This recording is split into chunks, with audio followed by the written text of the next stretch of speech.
जय हिंद दोस्तों। आज की इस वीडियो में हम उन खबरों पर बात करने वाले हैं जो मेनस्ट्रीम मीडिया में या तो दबा दी जाती हैं या फिर बिल्कुल दिखाई ही नहीं जाती।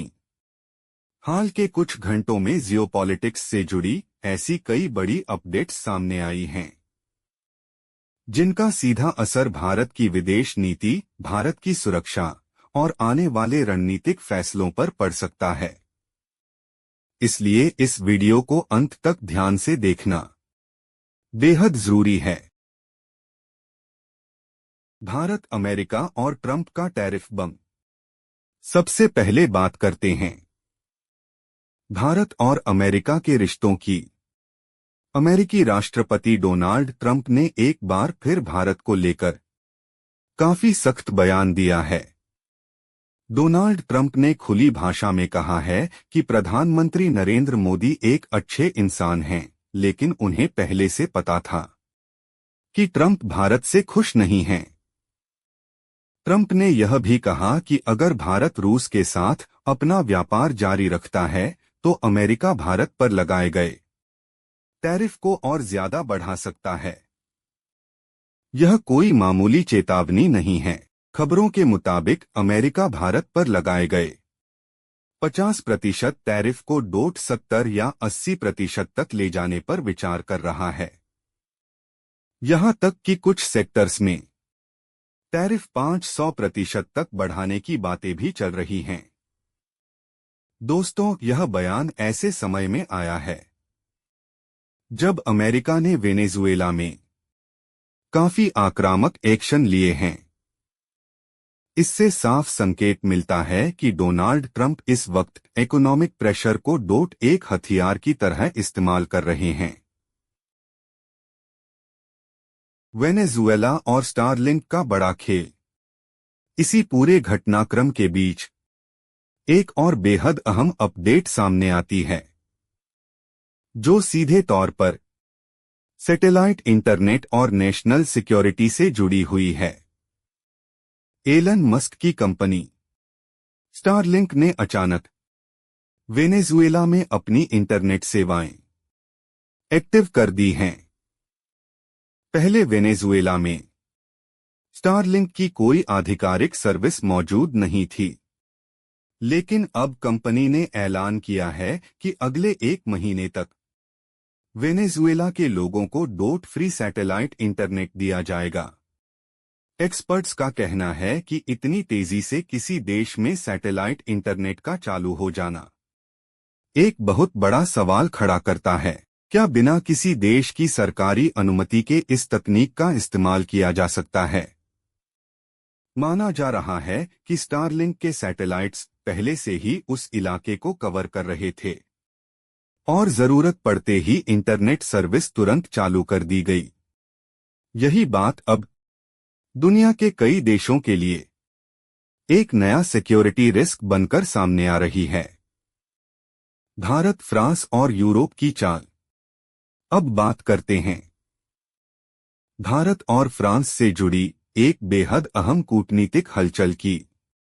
यूरोप और नाटो के भीतर अगर कोई देश अमेरिका को आंख बंद करके फॉलो नहीं करता तो वह देश है फ्रांस। बीते वर्षों में कई बार फ्रांस ने अमेरिकी नीतियों का खुलकर विरोध किया है, खास तौर पर डिफेंस डील्स और मिलिट्री इंटरवेंशन के मामलों में।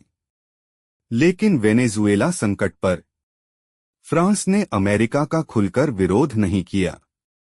इसी बीच एक बड़ी खबर आती है कि भारत के विदेश मंत्री डॉक्टर एस जयशंकर नए साल 2026 की पहली इंटरनेशनल विजिट पर फ्रांस पहुंचे हैं। यह दौरा 4 जनवरी से 10 जनवरी के बीच हो रहा है और इसे एक रूटीन विजिट नहीं माना जा रहा। इसके बाद विदेश मंत्री जयशंकर लक्समबर्ग भी जाएंगे, जहां यूरोपियन यूनियन से जुड़े कई अहम मुद्दों पर बातचीत होगी। भारत की कोशिश साफ है, अमेरिका के बढ़ते दबाव के बीच यूरोप को एक मजबूत विकल्प बनाना। इसी बीच भारतीय सेना से जुड़ी एक और महत्वपूर्ण अपडेट सामने आती है। भारतीय सेना प्रमुख जनरल उपेंद्र द्विवेदी 2 दिन की आधिकारिक यात्रा पर संयुक्त अरब अमीरात पहुंचे हैं। यह दौरा ऐसे समय में हो रहा है जब यूएई और सऊदी अरब के बीच यमन को लेकर तनाव बना हुआ है। क्षेत्र में अस्थिरता बढ़ रही है और भारत नहीं चाहता कि पश्चिम एशिया की कोई भी उथल-पुथल भारत की ऊर्जा सुरक्षा और ट्रेड रूट्स को नुकसान पहुंचाए।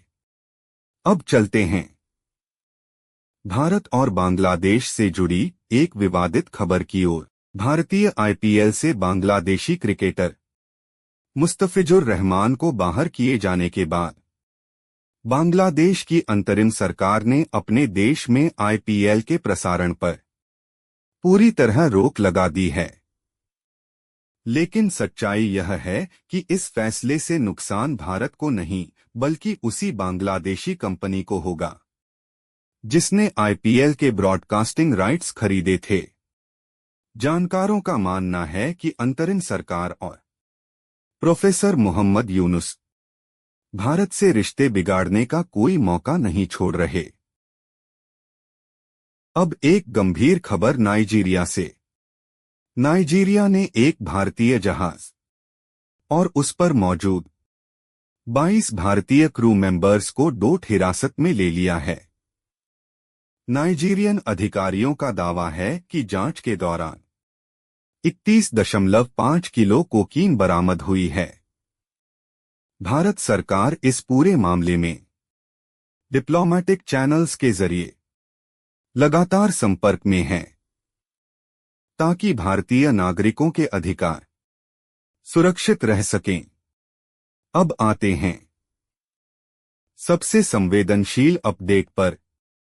कतर में भारतीय नेवी के एक वेटरन कमांडर पुरेंदु तिवारी को कोर्ट ने कुल 6 साल की जेल की सजा सुनाई है। इसके साथ ही करीब 195 करोड़ रुपए का भारी जुर्माना भी लगाया गया है। अब सवाल यह है कि भारत सरकार आगे क्या रुख अपनाती है। क्या सजा भारत में पूरी कराई जाएगी या कोई और कूटनीतिक रास्ता निकलेगा? दोस्तों, हर 24 घंटे में ग्लोबल जियोपॉलिटिक्स बदल रही है। कहीं दबाव बनाया जा रहा है तो कहीं पुराने फैसले पलटे जा रहे हैं। इन सबके बीच भारत के सामने लगातार नए चैलेंज खड़े हो रहे हैं। अगर आपको ऐसी ही गहराई से समझाई गई रियल और इसिस वाली खबरें चाहिए तो वीडियो को लाइक जरूर करें, चैनल को सब्सक्राइब करें और कमेंट में बताएं आपको कौन सी खबर सबसे ज्यादा महत्वपूर्ण लगी। जय हिंद, जय श्री राम।